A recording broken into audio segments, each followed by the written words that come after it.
रास्ता नहीं, मैं कह रहा हूँ नहीं रास्ता।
बोलिए रामचंद्र भगवान की जय। कैलाश पीठाधीश्वर आचार्य महामंडलेश्वर पूज्य स्वामी विद्यानंद गिरी जी महाराज की जय। श्री रामायण मैया की जय। श्री सद्गुरु देव की जय।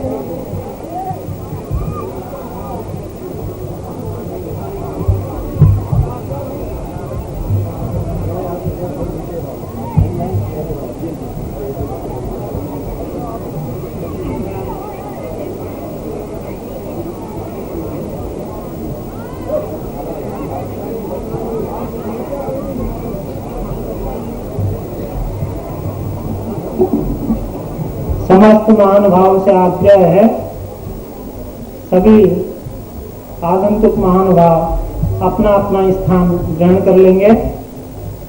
पूज्यपाद कैलाश पीठाधीश्वर आचार्य महामंडलेश्वर स्थान ग्रहण कर रहे हैं। इसके पश्चात पूज्य बापू पूज्य महाराज जी का पूजन करेंगे, पश्चात गद्दी पर विराजमान होंगे।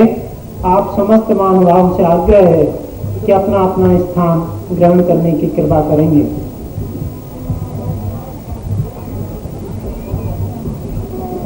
मंच पर बैठे हुए समस्त महानुभाव से आग्रह है कि शीघ्र अपना स्थान ग्रहण कर लें।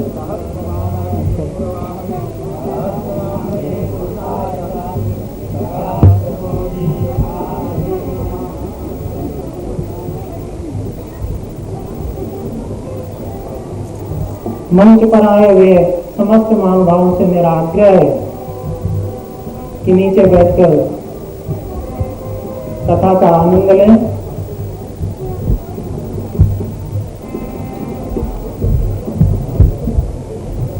संत मंडली के लिए पांडाल के बाईं तरफ बैठने का स्थान है। संत मंडली से निवेदन है कि पांडाल के बाईं तरफ अपना स्थान ग्रहण कर लें, मंच के ऊपर।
सभी महानुभाव अपना अपना स्थान ग्रहण कर लें। कोटि पूजन माननीय रमाशंकर बाजोरिया परिवार जी द्वारा संपन्न हुआ और इसके पश्चात नागरिक अभिनंदन पूज्यपाद कैलाश पीठाधीश्वर आचार्य महामंडलेश्वर स्वामी विद्यानंद गिरी जी महाराज और राष्ट्र ही नहीं तो विश्वविख्यात संत पूज्य मुरारी बापू जो मानस सम्राट हैं उनका अभिनंदन।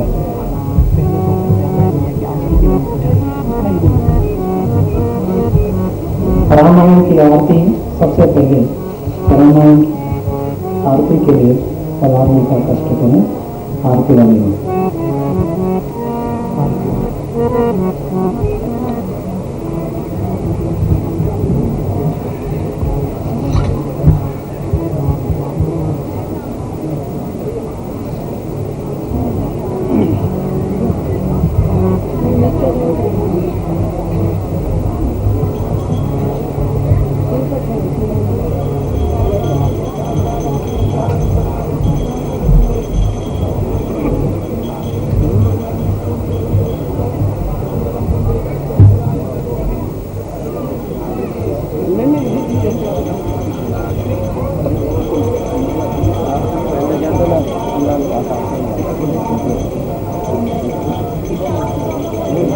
श्री कैलाश पीठाधीश्वर आचार्य महामंडलेश्वर अनंत श्री विभूषण स्वामी विद्यानंद गिरी जी महाराज के पटाभिषेक रजत जयंती महोत्सव पर आयोजित रामकथा के प्रसंग पर राजसंघ पूज्य नारी बापू जी के द्वारा सादर समर्पित अभिनंदन पत्र।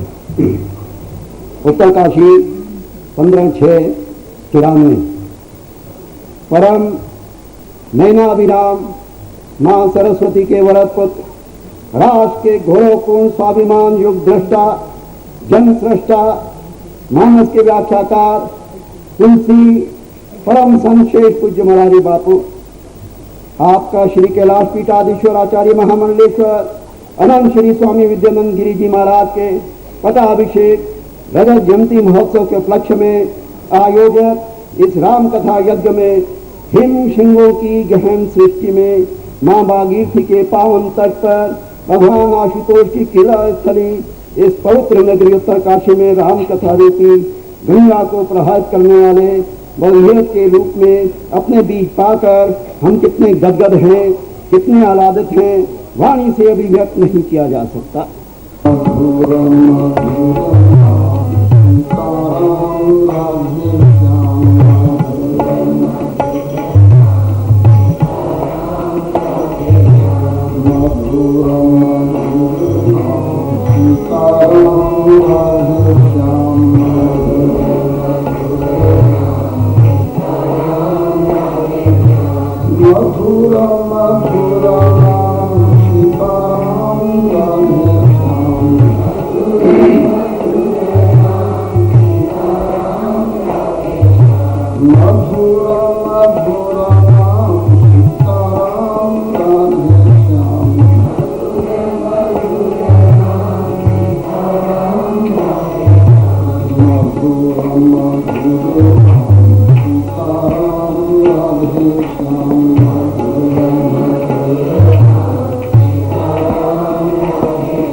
धर्म की अधर्म का प्राणियों ने विश्व का भारत माता की गौ माता की गंगा माता की गीता माता की भारत के ऋषियों की भारत के संतों की भारत की सतियों की भारत के भक्तों की राम जन्मभूमि की कृष्ण जन्मभूमि की काशी विश्वनाथ की हर हर महादेव। ओम पूर्णमदः पूर्णमिदं पूर्णात् पूर्णमुदच्यते पूर्णस्य पूर्णमादाय पूर्णमेवावशिष्यते। ओम शांति शांति शांतिः। शंकरं शंकराचार्यं केशवं बादरायणं सूत्रभाष्य कृतो वन्दे भगवन्तो पुनः पुनः ईश्वरो गुरुरात्मेति मूर्तिभेद विभागिने व्योमवद्व्याप्तदेहाय दक्षिणामूर्तये नमः। ओम शांति शांति शांति। आज परम हर्ष का विषय है उत्तरकाशी के इतिहास में एक नया अध्याय जुड़ने जा रहा है। कुछ प्रवक्ताओं ने आधुनिक संपदा से हीन हिमालय और उत्तरकाशी को कहा, आप अपने शास्त्रों को उठाकर देखें तो हिमालय की जिस समृद्धि का वर्णन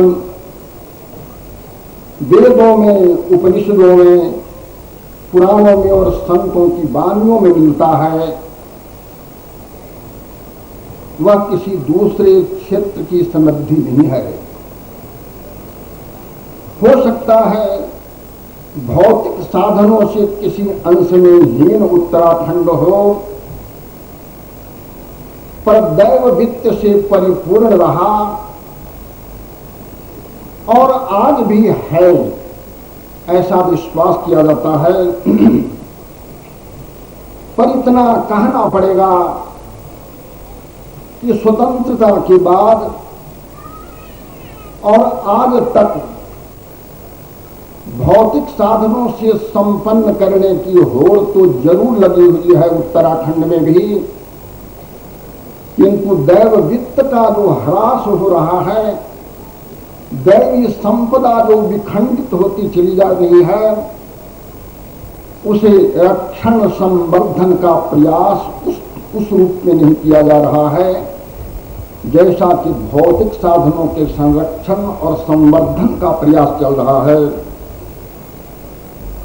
हम इस नए अध्याय में विश्वास के साथ यह कहने जा रहे हैं कि आने वाले दिनों में जिस तेजी के साथ भौतिक साधनों को संरक्षण संवर्धन का प्रयास किया जा रहा है, उससे भी अधिक तेजी के साथ दैव वित्त जो आध्यात्मिक संपदा है, उसके संवर्धन और संरक्षण का प्रयास यदि हम और आप दोनों मिलकर कर पाएंगे तो सचमुच में एक ऐसा अध्याय जुड़ेगा जिसे युगों तक के लोग स्मरण करेंगे कि उत्तरकाशी में एक कार्यक्रम हुआ था जिसमें संकल्प लिया गया था और जिस संकल्प के आधार पर उत्तराखंड के उत्तरकाशी के इतिहास में सचमुच में एक दिव्य अध्याय जुड़ा हुआ है, जोड़ा गया है, ऐसा हमारा विश्वास है। कैलाश आश्रम के पीठाचार्य पदभार संभाले हुए अब हमें 25 वर्ष बीतने को है। इस प्रसंग को लेकर कैलाश आश्रम के संतों एवं भक्तों ने यह निर्णय लिया कि पट्टाभिषेक रजत महोत्सव मनाया जाए, जिसके परिणाम स्वरूप पूरे राष्ट्र में यह अधिवेशन चलता रहा। अब उत्तरकाशी में आज से प्रारंभ हो रहा है। बड़े उत्साह के साथ आप कर रहे हैं। हमें इस बात की प्रसन्नता तो नहीं है कि आप पट्टाभिषेक रजत महोत्सव मनाने जा रहे हैं, पर इस बात से हम प्रसन्न हैं कि इसी निमित्त को लेकर बापू का उत्तरकाशी में शुभागमन हुआ और राम कथा एक अनुपम ढंग से होने जा रही है। देखो, आप स्वयं कोई कविता बनाएं, चाहे वह भाव शून्य भी हो तो भी वह कविता आपको बहुत प्रिय लगती है, या आपके संबंध में कोई दूसरा व्यक्ति कविता बनाए, वह कविता भाव शून्य भी हो तो भी वह कविता आपको अच्छी लगेगी। गोस्वामी तुलसीदास जी ने कहा, नील कवित्व के ही लागन निका सरस हो अथवा अति फीका। अपनी कविता माने अपनी बनाई हुई कविता या अपने संबंध में दूसरे के द्वारा गढ़ी गई जो कविता है किसे अच्छी नहीं लगती है, चाहे वह फीकी कविता हो चाहे नीकी कविता हो, सबको अच्छी लगती है। कथा तो हिमालय में हुई और अन्यत्र भी हुई है, किंतु सामयिक और स्थानिक जो कथा होती है वो सबसे अधिक प्रिय होती है। जब यहाँ कथा का संकल्प आप ले रहे थे उसी समय हमने बापू से कहा था कि आगे जब कथा उत्तरकाशी में होगी तो हिमालय की कथा होगी, क्यों हिमालय वासियों को वह अपनी कथा मानी जाएगी, इसलिए अब तो आपकी कथा होने जा रही है।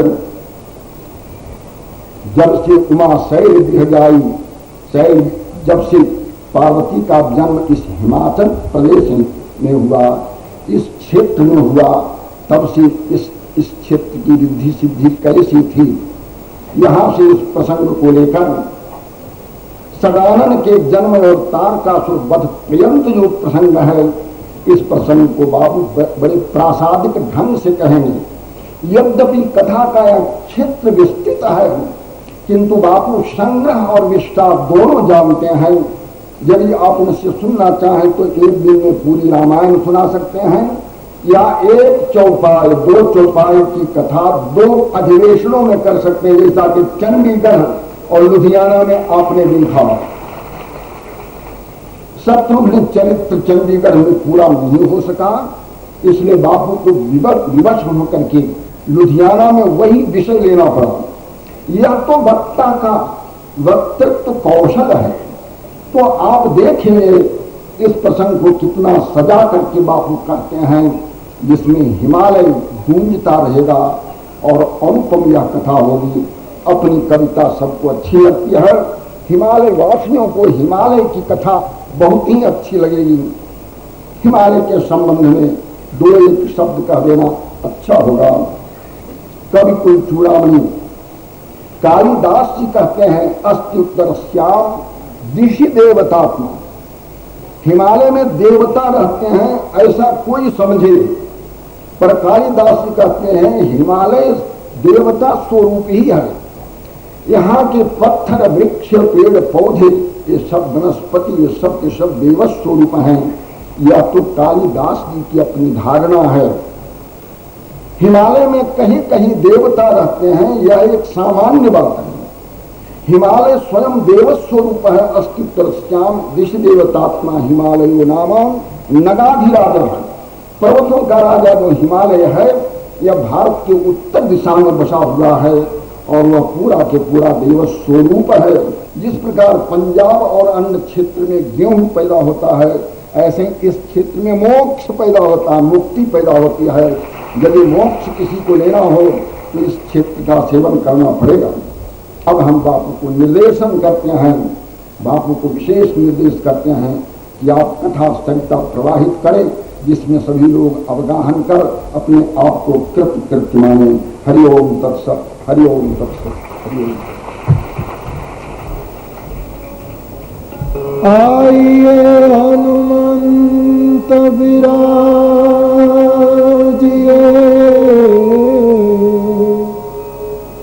कथा कहमति अनुसार,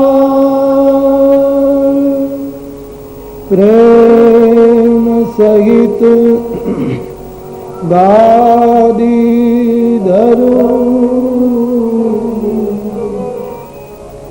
पधारिए पवन कुमार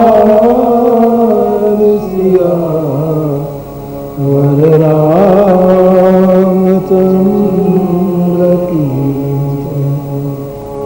रघुवीर रामचंद्र की पवन सुत हनुमान उमापति महादेव की। बोलो भाई सब संतन की।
जमुख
कृपालु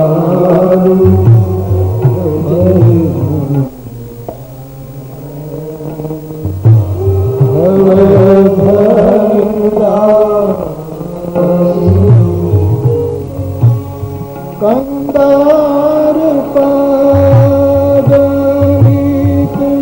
अमित छवि नवनील हीरद सुंदरम पदती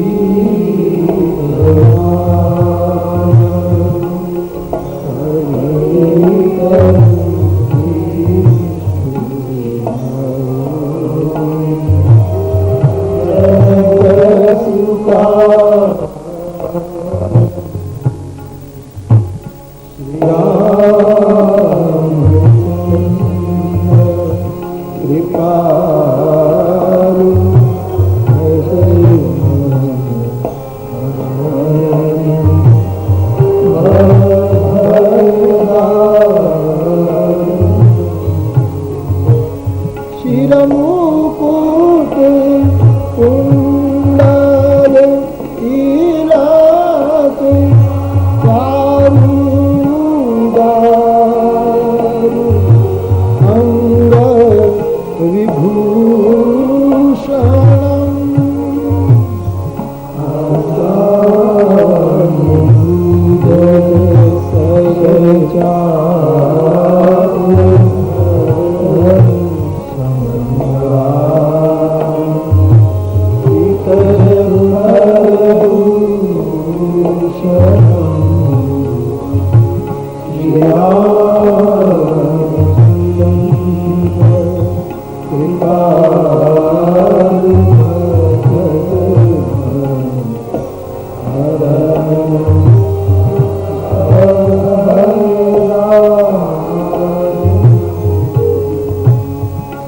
दीन बंधु दिनेश दानव दैत्य वंश निकंदन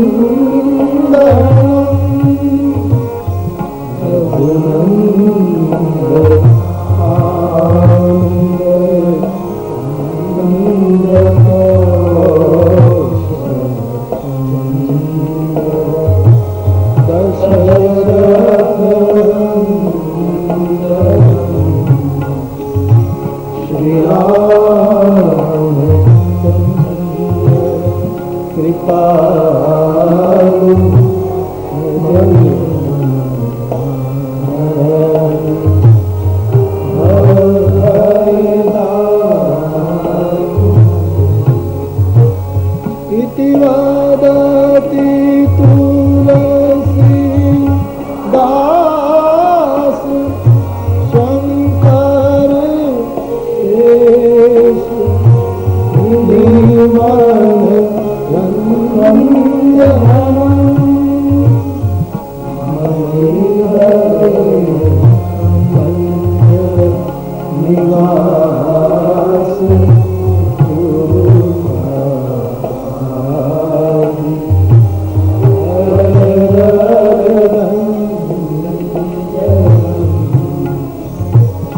श्री राम कृपा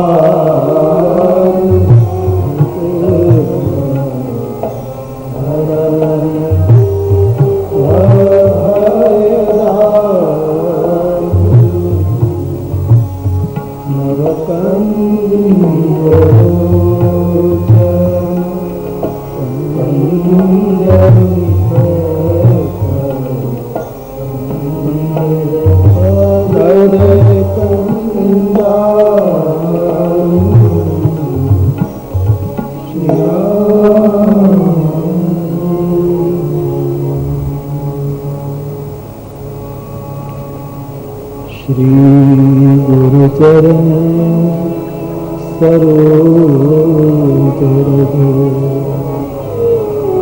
निज मन मुकुर सुधारि बरनाम रघुवर बिमल जसु गोदायित फलचार। श्री गुरु चरण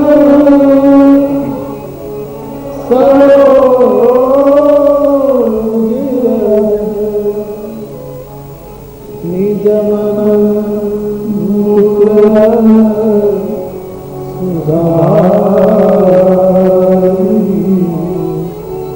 मन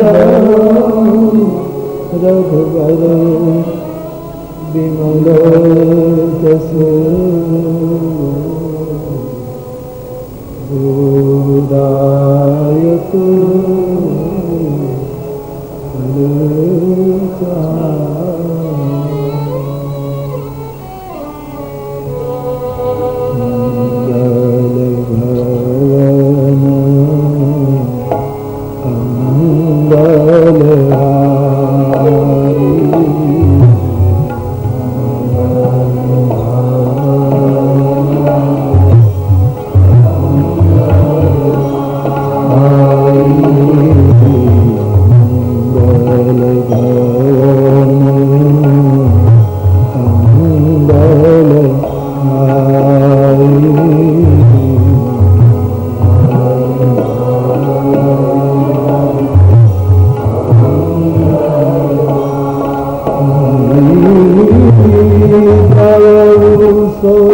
दशरथ अजिर बिहारी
जय जय जय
सीताराम राम राम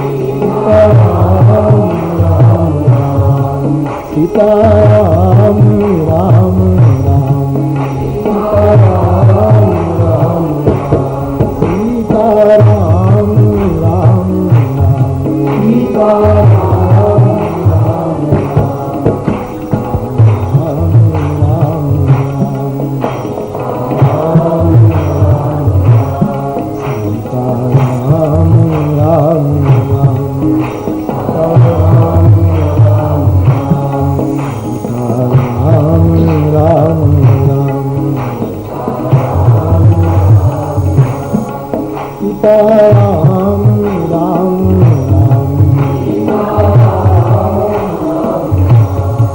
सीताराम राम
सीताराम राम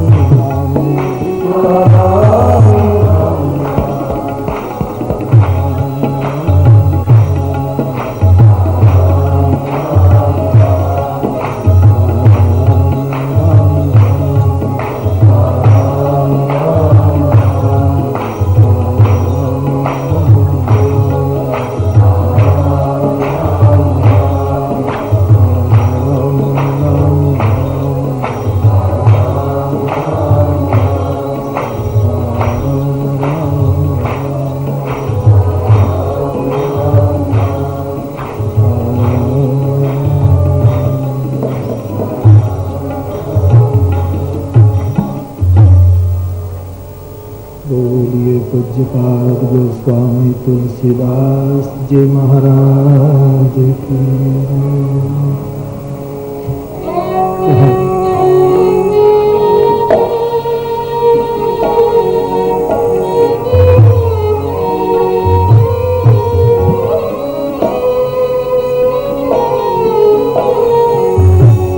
सती मरत हरिसन बरमादा सती मरत हरिसन बरमादा सती मरत हरिसन बरमादा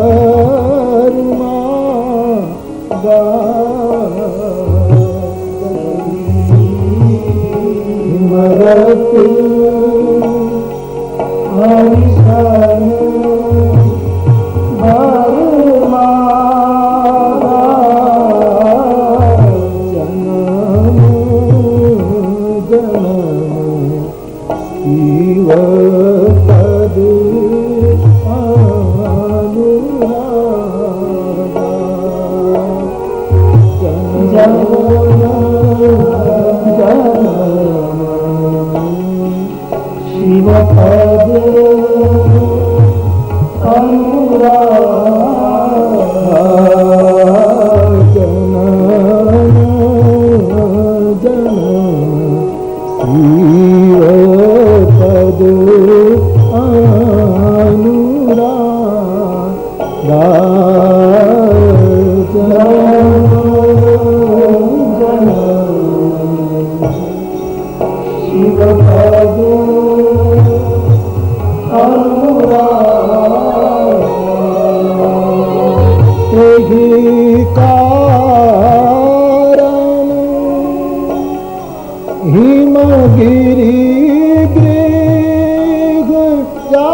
तेरी कारण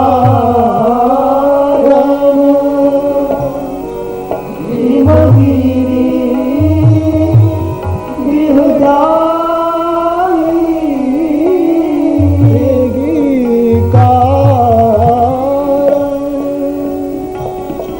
हिमगिरी गृह जाई तेरी कारण हिमगिरी गृह जाई जनमी पारद कीर्तन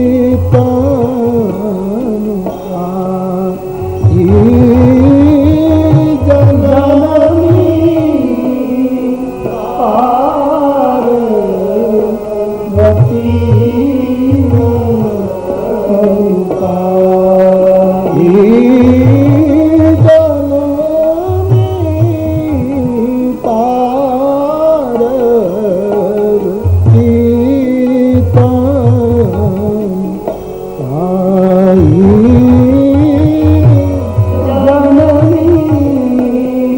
पार्वती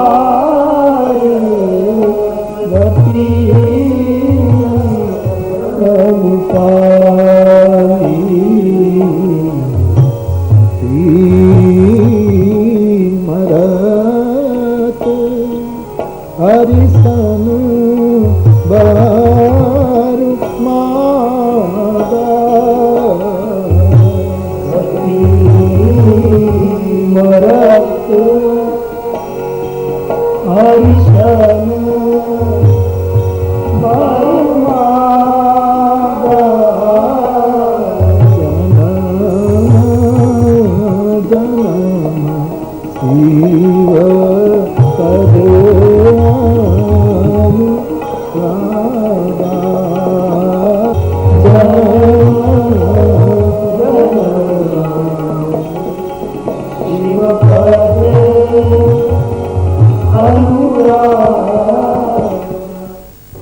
भगवान शिव जी की इस पावन नगरी में भगवती भागीरथी के तट पर और वो भी गंगा दशहरा के पावन दिनों में पुनः एक बार राम कथा लेकर हम सब एकत्रित हुए हैं। कितना बड़ा सुयोग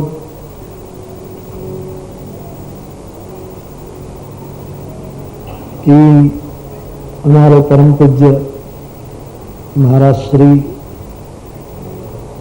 का रजत महोत्सव, पट्टाभिषेक रजत महोत्सव और उनकी पावन उपस्थिति, उनके आशीर्वचन हम सबने प्राप्त किए और उसकी छाया में भगवान की कथा हम गाने जा रहे हैं। एक तो राम कथा हो इसलिए हमारी सदैव प्रसन्नता होती है क्योंकि ये हमारा जीवन है। दूसरा, जब वो गंगा के तट पर होती है तब विशेष प्रसन्नता हो जाती है क्योंकि गंगा जल भी मेरा जीवन है। और फिर जब कैलाश की छाया में होती है और जहां हमारे परम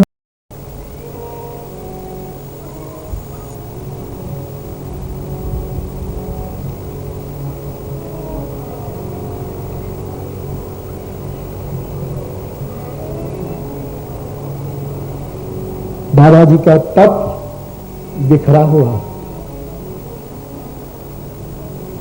उनकी छाया में, उनका तप ही हमारा जीवन है, वरना हम कौन। कहाँ रघुपति के चरित अपार, कहाँ मति मोरी निरत संसार। और फिर उसी कैलाश की, मैं कैलाश ब्रह्म विद्यापीठ को और उनके पद पर आसीत महापुरुष को अध्यात्म जगत की एक सत्ता कहते हैं। उनकी पावन निश्रा में इतने संत महात्मा वृंद और देश विदेश से आए मेरे भाई बहन और नगाधिराज हिमाचल के मेहमान बनकर जब हम आए हैं तो ये आनंद 3 गुना हो रहा है।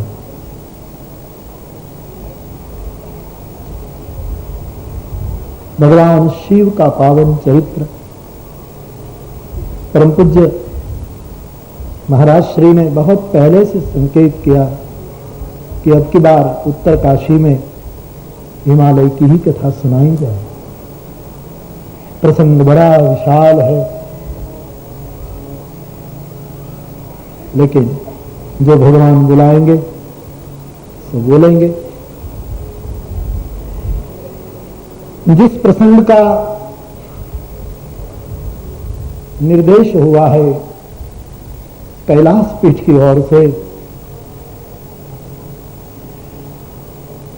उस चरित्र अपने आप में विशिष्ट है,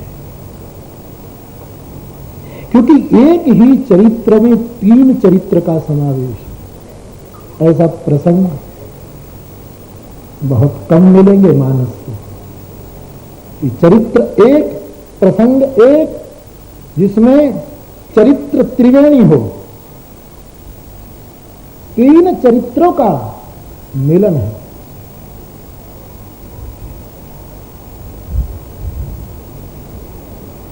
एक तो उमा चरित्र सुंदर में गावा, जिसको गोस्वामी जी उमा चरित्र कहते हैं।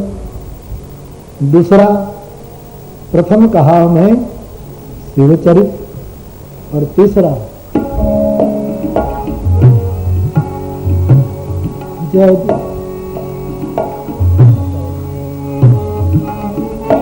जान सनमुख जन कर्म प्रताप पुरुषारथ जग जान सनमुख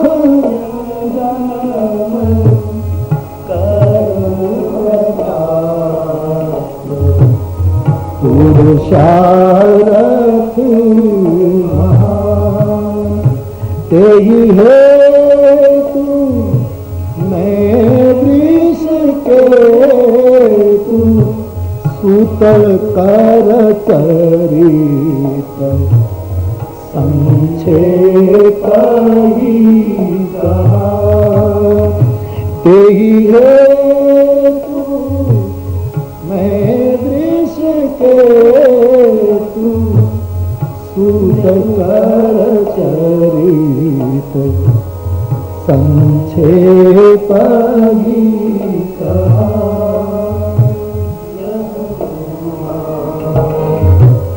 शंभु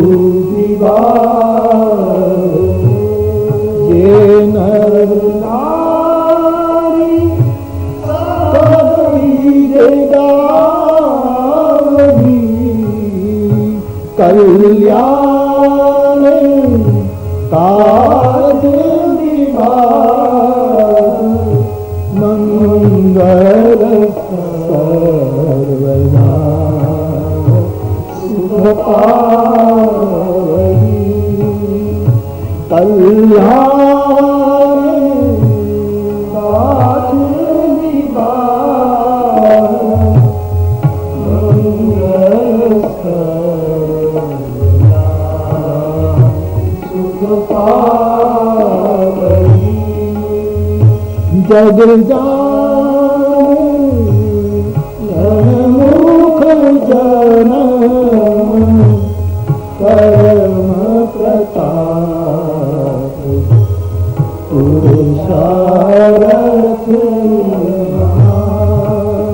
याज्ञवल्क्य महाराज ने वृषकेतु सुत का चरित्र संक्षेप कर दिया। इसका मतलब है कि बृहद है, बड़ा विशाल है, रामायण का स्वतंत्र प्रसंग है। जैसे शत्रुघ्न पर बोला गया वैसे कभी वृषकेतु सुत पर कथा कही। बहुत विशाल है बात। ये तो याज्ञवल्क्य जी ने, बाबा जी ने कहा ना कि एक इंटरव्यू कर लिया कि कथा रसिक है कि नहीं, इसलिए उसको संक्षेप कर दिया है। और उसने किया है तो मैं भी करूंगा, परंपरा में चलता हूं। बड़ा मधुर प्रसंग। एक तो मां की कथा कहनी, शिव की नगरी में कहनी है।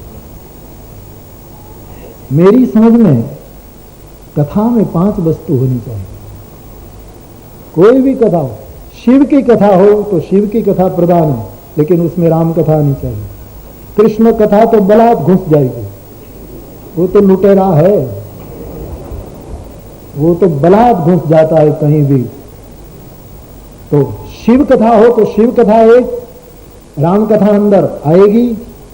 कृष्ण कथा अनिवार्य, न चाहे तो भी वक्ता के मुंह से आ ही जाएगा, कोई भी वक्ता हो, क्योंकि गला पकड़ेगा वो। चौथा, भारत का जितना वांग्मय है, जिसका प्रचार प्रसार हमारी परम श्रद्धेय कैलाश पीठ और उनके पीठाधीश करते जा रहे हैं अनवरत, उसकी कोई न कोई सूत्रात्मक चर्चा आनी चाहिए, तथा कोई भी हो।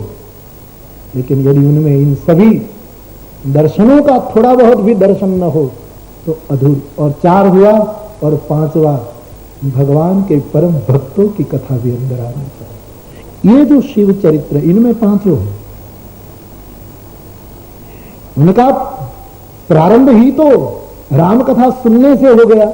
एक बार त्रैता जुग माही, तो राम कथा तो आई। उसी कथा के अंतर्गत कृष्ण का नाम बलात् लेना पड़ा, आया ही, घुस गया। जब जब वंश कृष्ण अवतारा, कैसे भी टपक पड़ा और नाम उसका आया। और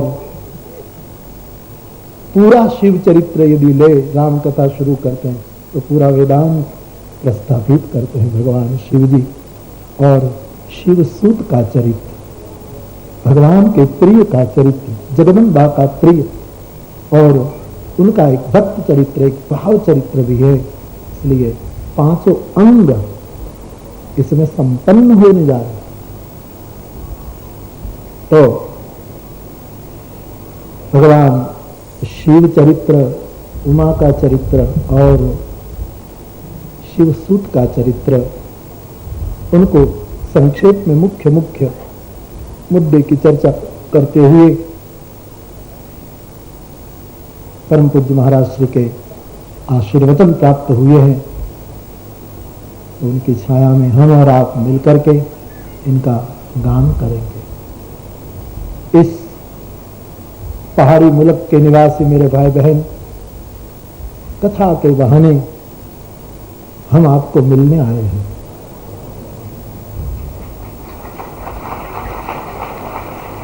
इसलिए मैं,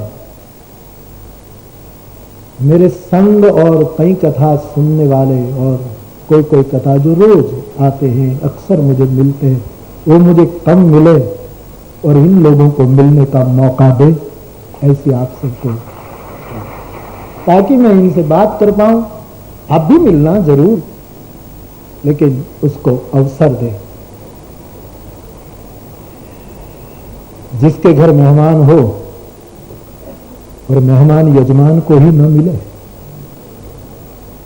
तो यजमान को लगेगा मेहमान नहीं आया, भूत आया है हमारे घर, लगेगा कोई भूत आया। इसलिए पहाड़ी मुल्क में रहने वाले मेरे तपस्वी भाई बहन, क्योंकि आप तपस्या कर रहे हैं, चाहते हुए न चाहते हुए, क्योंकि ये तपोभूमि है, यहां तप ही करना पड़ता है, यहां तप का ही सौदा होता है।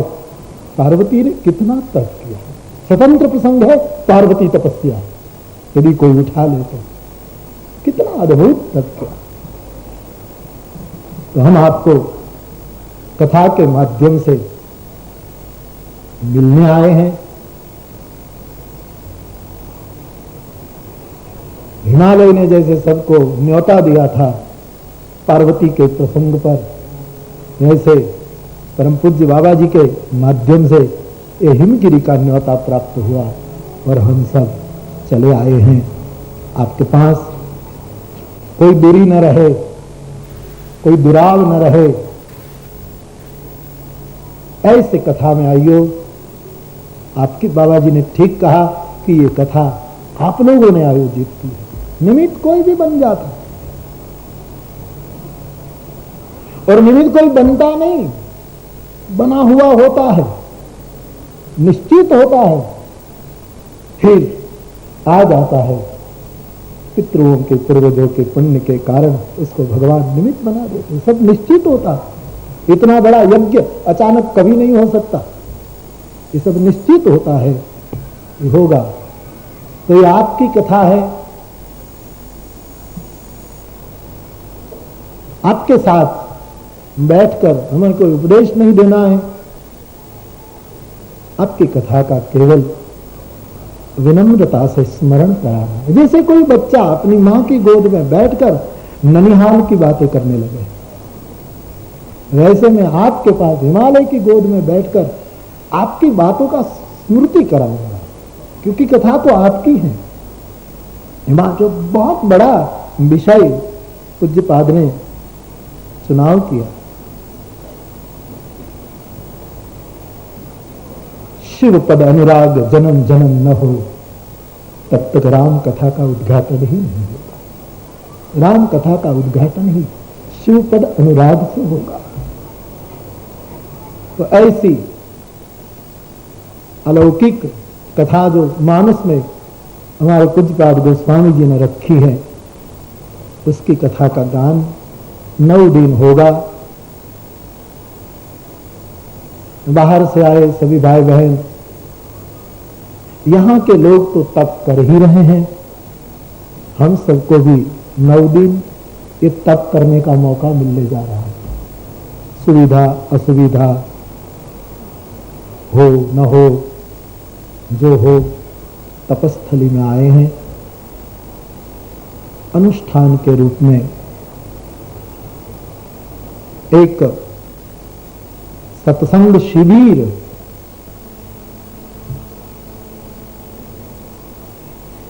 हो, इस रूप में हम और आप मिलकर इस कथा का गान करके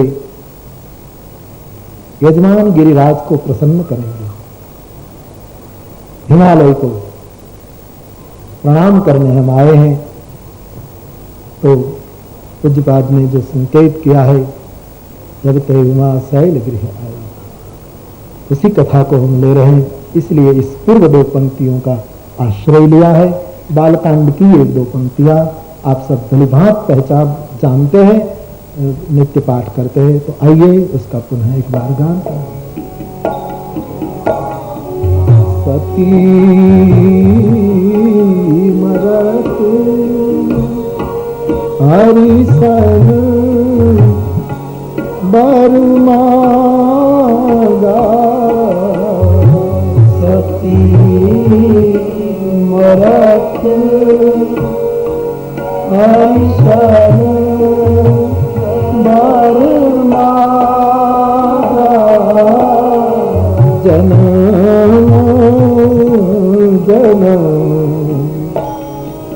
शिव पद अनुरागा, जनम जनम शिव पद अनुरागा, तेहि कारण हिमगिरि गृह जाई, तेहि कारण हिमगिरि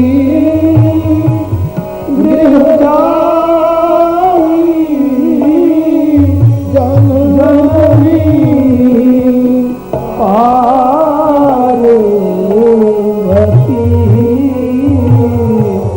अनुरागा।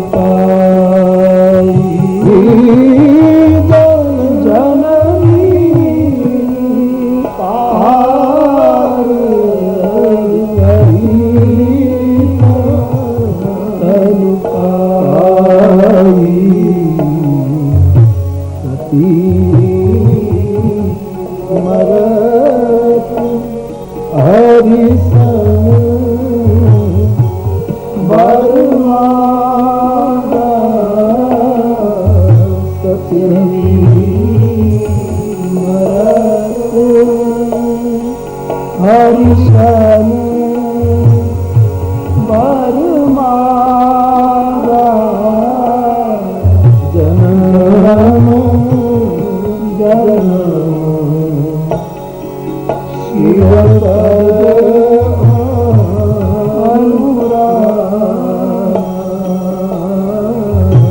जन्म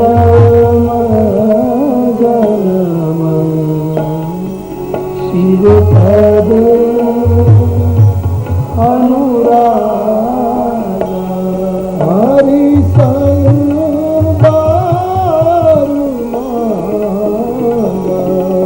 हरि सन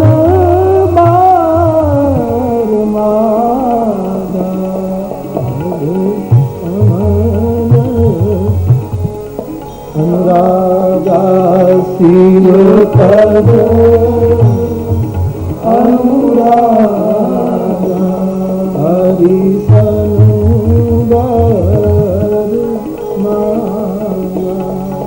हरि सन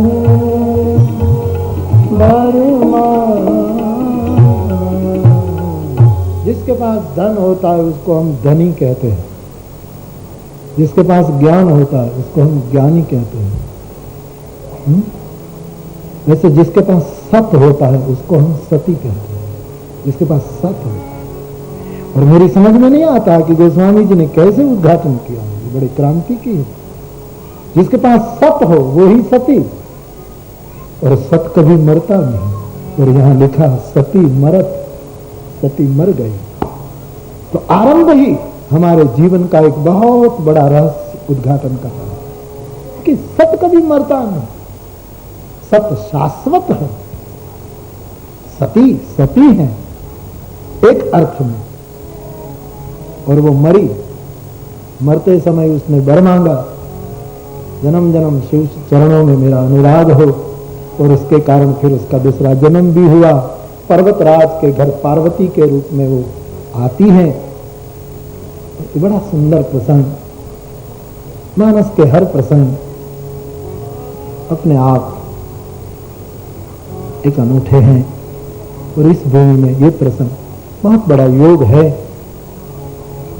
तो कल से उसकी विशद चर्चा करेंगे। उसकी पूर्व भूमिका आप समझ लीजिए जो नए श्रोता हैं, कि भगवान शिव सती को लेकर कुंभज ऋषि के आश्रम में आप कथा जानते हैं, केवल भूमिका समझ लीजिए। कथा श्रवण के लिए त्रेतायुग में जाते हैं। शिव ने कथा सुनी, सती ने जरा अनसुना कर दिया। कथा श्रवण के बाद दंडक वन से शिव और सती जा रहे हैं कैलाश के लिए। उसी समय भगवान राम का अवतार और भगवान की लीला वर्तमान थी। सीता विरही राम को देखकर भगवान शंकर बहुत प्रसन्न हो गए। सच्चिदानंद शब्द का पुकार करके भीतर प्रणाम करने लगे, भाव रोका नहीं।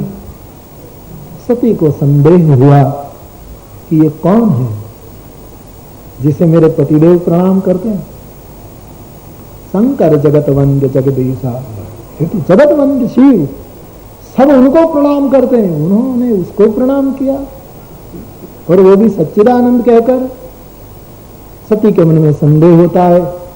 शिव समझाते हैं, मानी नहीं, परीक्षा करने जाती है, उसमें विफल हुई, और भगवान शंकर के पास आकर वो कहती है मैंने कोई परीक्षा नहीं की। अंतर्यामी सर्वज्ञ शिव ध्यान में जान लेते हैं कि सती ने सीता का वेश लिया। अच्छा नहीं लगा, शिव ने मन से सती का परित्याग किया। आकाशवाणी ने शिव की इस प्रतिज्ञा को सराहा। सती को संदेह शंका हो गई कि शिव जी ने कोई प्रतिज्ञा कर ली। बार बार पूछा लेकिन शिव ने कुछ बताया नहीं। कैलाश पहुंचते ही शिव अपनी प्रतिज्ञा का निर्णय करके बैठ जाते हैं समाधि में और समाधिस्थ हो जाते हैं। सती समझ गई कि मेरा त्याग हो गया, बहुत कष्ट पाया, बहुत दुखी हुई। फिर शिव जागते हैं वर्षों के बाद, सती को रसप्रद कथा सुनाने लगते हैं। उसी समय सती के पिता दक्ष के घर दक्ष महाराज के यज्ञ का आयोजन किया, सभी देवताओं को बुलाए, शिव ब्रह्मा विष्णु को नहीं बुलाए और सती को भी नहीं बुलाए। शिव से जब जाना कि आपके पिता के घर यज्ञ है, तो सती का मन पिता को मिलने के लिए, परिवारजनों को मिलने के लिए तड़प उठा और सती दक्ष यज्ञ में जाती है। दक्ष यज्ञ में शिव का इतना भारी अपमान सह्य नहीं हुआ और वो सभासदों को, ऋषि मुनियों को और अपने पिता दक्ष महाराज को आक्रोश भरे स्वर में बोलती हुई योग अग्नि में अपने देह को जला करके भस्म कर देती है। और उसी समय योग अग्नि में जलते समय, प्राण छोड़ते समय, मरते समय वो भगवान विष्णु से वरदान मांगती है कि जन्म जन्म मुझे शिव चरणों में अनुराग हो। और उसी कारण से उसका दूसरा जन्म पर्वतराज हिमालय के घर पार्वती के रूप में होता है। और मेरे बाबा जी यहाँ से उमा का चरित्र शुरू कर देते हैं। तो पूर्व प्रसंग ये हैं, आप सब जानते हैं, लेकिन केवल जानकारी के लिए, स्मृति के लिए। तो ये उमा का चरित्र, शिव का चरित्र और ऋषिकेतु। उमा का चरित्र, उमा मानी ओमकार,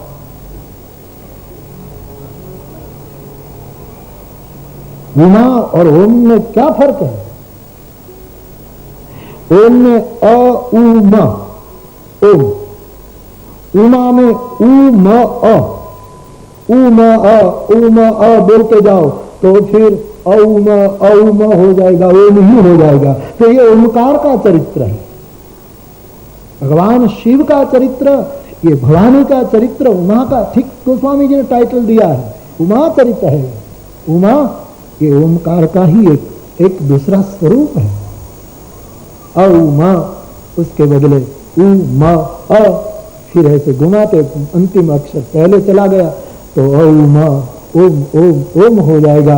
ओम की ध्वनि उठेगी और हिमालय में ओम की ध्वनि उठना स्वाभाविक है। यहाँ उमा न प्रगटे, यहाँ ओम का रणुकार न हो तो और कहाँ हो सकता है। इसलिए ये बड़ा प्यारा चरित्र है। थोड़ी एकाग्रता बरतनी पड़ेगी चरित्र के लिए, क्योंकि कथा के प्रवाह में तो बड़ा आनंददायक प्रसंग है, लेकिन मनोमंथन करने वाला भी। गीता ने कहा कि मन बड़ा प्रमाथी है, प्रमथन करता है, लेकिन ये प्रसंग ठीक से समझो तो वो प्रमथन करने वाला मन का प्रमथन हो जाएगा, मनोमंथन हो जाएगा, मन का निग्रह करना बहुत आसान हो जाएगा। ये देवताओं की भूमि है। यहाँ का वातावरण बिल्कुल बना बनाया होता है, यहाँ कुछ अर्जित नहीं करना पड़ता। देश, मैंने कई बार आपको कहा, देश विदेश राम कथा की कृपा से घूमने कई अनुभव होते हैं। कभी 3-3 दिन 4-4 दिन गाते चलो, लेकिन वातावरण नहीं बनेगा। और यहाँ लोकाभिरामन करो और वातावरण बन जाएगा, क्योंकि ये तीर्थ है। यहाँ पूरा बना बनाया हुआ वातावरण। कितने महापुरुषों ने तपस्या की, एक के बाद ये पहाड़ सब तपस्वी लगते हैं। ऋषिकेश से चलो खुटेज नहीं, अपने लो एक शिखर, दूसरा, तीसरा, ये सब तपस्वियों की हार माला बैठी है। हमारी आंख यदि देख पाए तो ये पहाड़ सब तपस्वी लोग हैं, ये सब तपस्वी बैठे। तो हिमालय की कथा का दान करेंगे। राम कथा तो अगाध है, रघुवीर चरित अपार, बारिधि पार कवि कौन है। 7 सोपान का ये शास्त्र,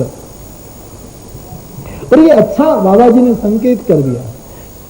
क्योंकि भगवान शंकर ने श्रोताओं के जितने लक्षण पसंद किए हैं वो उमा में सिद्ध हुए, औरों में नहीं हुए। हाँ, हम और आप में नहीं होते हैं, कहीं में हो भी जाते हैं, नहीं होते ऐसा भी नहीं, लेकिन सामूहिक रूप में नहीं होता। बाकी हमारे रामचरितमानस के 4 घाट और चारों घाट के वक्ता के पास शिव ने जो निर्देश किया श्रोताओं का, इन सभी लक्षणों वाले श्रोता, गरुड़ भी सभी लक्षण सिद्ध मानस की परिपाटी में, भरद्वाज जी सभी लक्षण सिद्ध मानस की परिपाटी में, और गोस्वामी जी संतों को कथा कहते हैं तो संतों को भी श्रोता, सुमति, सुशील, सुचि, कथा, रसिक, हरिदास, ये जो शिव जी ने सूत्र बताए हैं कि श्रोता, ये सबसे पहले भवानी में सिद्ध होता है, भरद्वाज जी में सिद्ध होता है, खगराज में सिद्ध होता है, और तुलसी के श्रोता जो है संत समाज उनमें सिद्ध हो जाते हैं।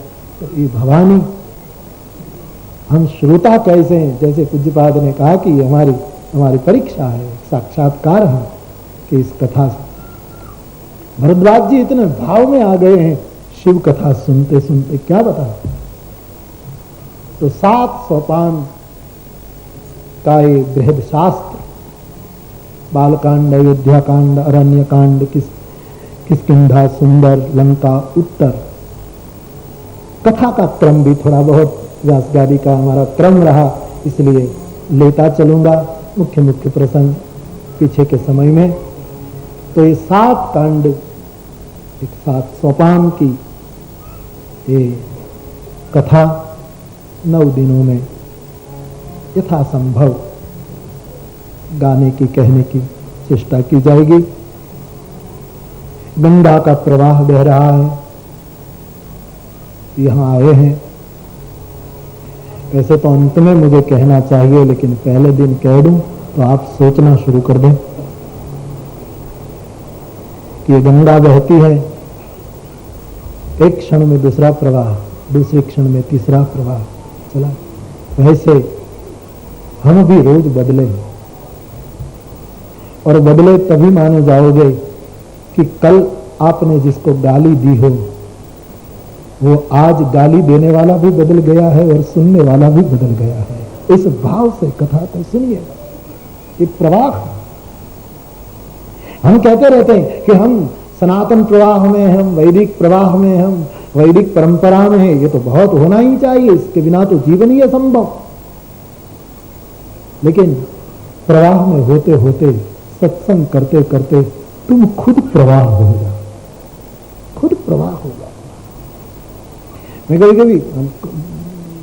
बोल लेता हूं, कभी न भी बोलूं, लेकिन कोई सत्संग भवन का उद्घाटन करना होता है तब मेरे मन में तुरंत विचार आता है कि सत्संग भवन का सही उद्घाटन तभी हो सकता है जब सत्संग भवन में सत्संग जीवन निर्माण हो, व्यक्ति प्रवाहित हो, हमारी गति हो, एक प्रवाहमयी जीवन। तो रोज हम बदले। कल किसी ने कुछ कहा था, आज वो नहीं है, आज हम वो नहीं है, आज हम बदल चुके हैं। ऐसे जियो। एक आदमी ने कल तुमको गाली दी, लेकिन दूसरे दिन तुम्हारे पास क्षमा मांगे तो कहना चाहिए कि गाली देने वाला तो मर गया, आज तो क्षमा देने वाला एक नया आदमी आया, और गाली सुनने वाला भी कर मर गया, आज तो तुझे क्षमा देने वाला, माफ करने वाला नया आदमी का जन्म हुआ। इस भाव से अपने जीवन को प्रवाह बनाया जाए। इतनी बड़ी तपस्या आप कर रहे हैं। वैसे बोलना तो कठिन है ही। मैं जो संबलपुर की कथा में कह रहा था कि हम पंचधुनी तापते हैं, पंचाग्नि तापते हैं व्यास गादी के ऊपर।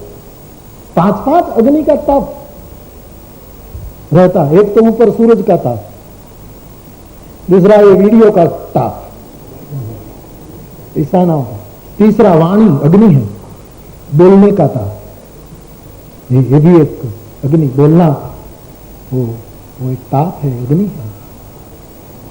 कितनी कितनी अग्नियां मिल जाती हैं इसमें।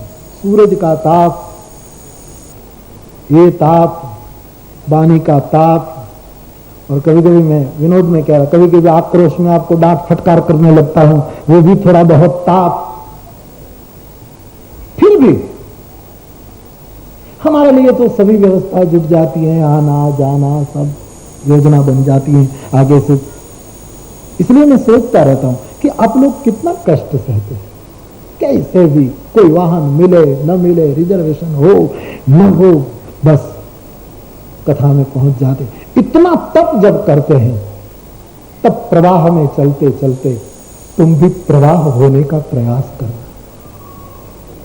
हमारे जीवन में कोई स्नान करे ऐसा जीवन होना चाहिए। हम तो स्नान करें ही गंगा, गंगा तो क्या बात करे, नाम लेने से पावन हो जाए व्यक्ति, पवित्रता से घिर जाता है आदमी। श्री गंगा जी के बारे में क्या कहें, लेकिन सत्संग करते करते प्रवाह स्वयं बन जाए कि हमको कोई छुए और उनको रंग लग जाए, हमको कोई छुए और उनके मानस में कृष्ण नाम उठ जाए, तुम्हारा चेप लग जाए, तुम्हारा रोग लग जाए किसी को। और ये होगा, मैं निराशावादी नहीं, लेकिन प्रवाह बनो बात। तुम कथा में जाओ तब देखने वालों को लगा कि व्यक्ति नहीं जा रहा है, एक छोटा सा प्रवाह जा रहा है, एक गति हो रही है, एक प्रगति हो रही है। ये सामूहिक एकांत, ये मुखर मौन कथा के बिना कहां मिलता है। शब्द पर शब्द बोले जाएंगे घंटों तक, फिर भी भीतर से मौन है, तुम मौन हो।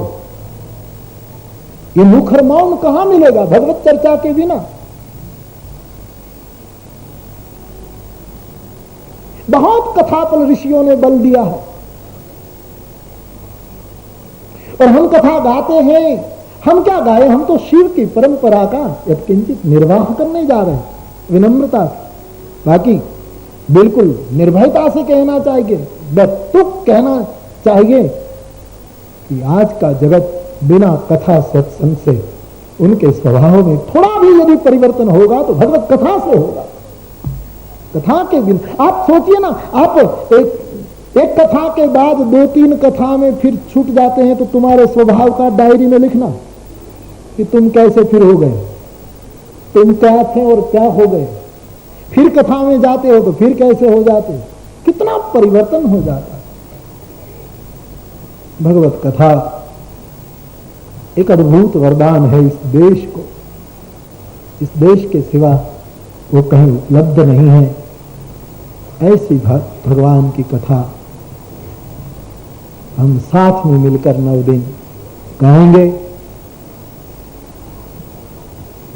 देवताओं का आयोजन, हम लोग तो आ गए हैं, आप इतने कष्ट सहकर आए हैं। मैं सुबह भी कह रहा था कि एक बार कथा शुरू होने दो और सबको आगे बैठने की जगह मिल जाने दो, फिर रहना बहना कोई पूछेगा नहीं कि खाना क्या है, रहना क्या है, लेकिन उसको जगह मिल जाने दो। बस एक बार ठीक से जगह मिल जाएगी। और ये कथा की एकाग्रता के लिए कर रहे हैं, मैं समझता हूँ। हाँ बिल्कुल अच्छी बात है। कथा का इतिहास लिखा जाएगा तो कुछ श्रोताओं का नाम लिखा जाएगा, ये ठीक है। कितनी कथा रसिकता, फिर कोई नहीं पूछता कि उतारा कैसा है, क्या खाना। भगवान की कथा के लिए ठीक से सुनने की जगह मिल जाए, ये सब की एक हो रहा है। इसका मतलब हुआ कि लोगों में कथा रसिकता और कथा रुचि बहुत बढ़ी, बहुत बढ़ी। वरना कौन बैठे 4-4 घंटे, क्यों बैठे? कुछ मिलने वाला तो नहीं, रुपयों में तो कुछ मिलने वाला नहीं, खर्चा होगा। लेकिन फिर भी तुम लालायित रहते हो, हम गाते रहते हैं, क्योंकि हम सब जानते हैं कि नहीं, बहुत अद्भुत मिलता है। क्या धन मिलता है? मुनि जन धन सर्वस्व शिव प्राण। मुनियों का जो धन है वो इस सत्संग में प्राप्त हो जाता है। तो भगवान की कथा के माध्यम से 9 दिन इस अनुष्ठान करेंगे, पहाड़ियों में रह करके। 7 कांड की कथा भी क्रमशः थोड़ी बहुत कहेंगे। तो देवताओं का आयोजन, आइए देवताओं को सौंप दें।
सकल अमंगल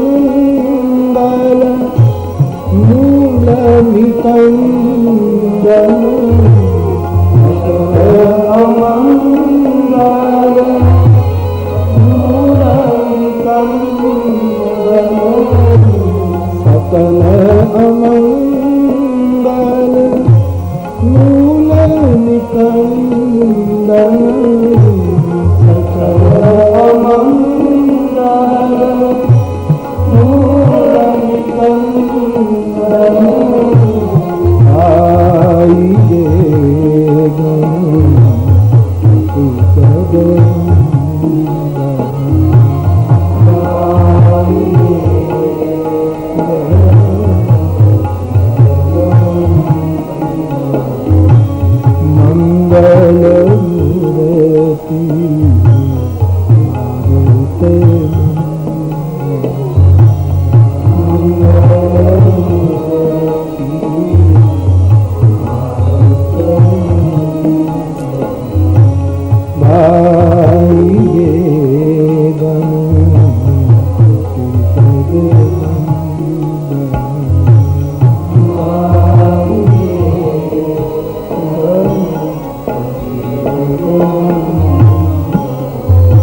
तो देवताओं का आयोजन देवता संभाले, हम तो उनकी गोद में बैठकर गान करेंगे।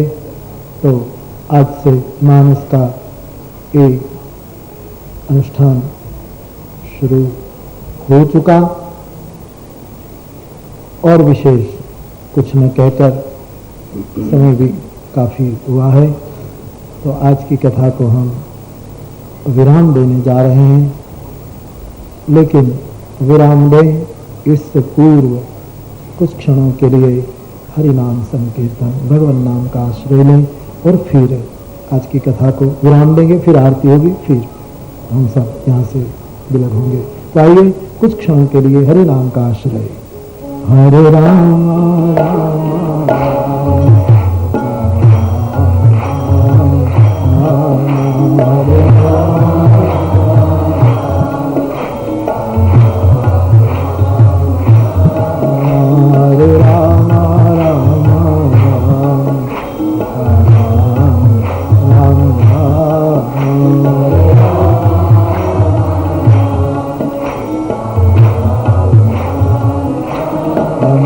राम राम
और अंत में गंगा जी के तट पर हैं इसलिए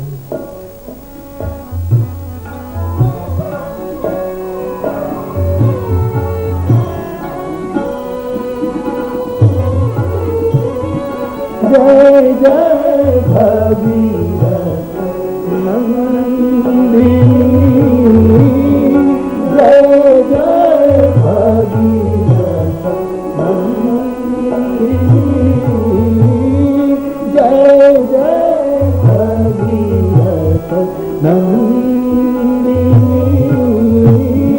जय जय भगीरथ मुनि जय सतुर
बोलिए गंगा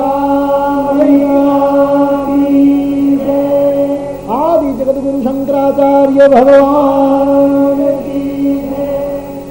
तो आज की कथा विराम ले रही है, आरती होगी उसके बाद, और कल 9 बजे, सुबह 9 बजे प्रतिदिन अब कथा रहेगी। तो 9 बजे फिर कथा को आगे बढ़ाएंगे, लेकिन उससे पहले पवन तनय संकट हरण मंगल मूरति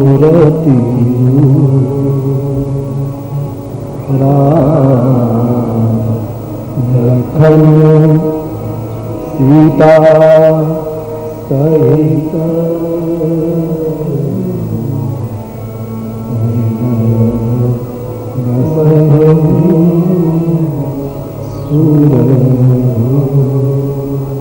बोलिए हनुमान महाराज।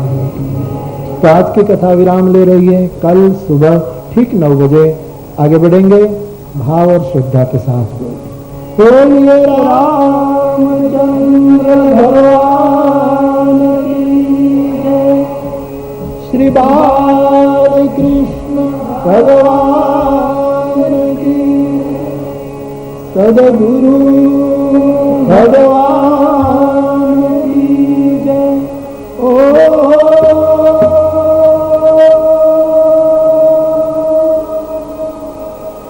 नमः पार्वती पतये हर महादेव।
है।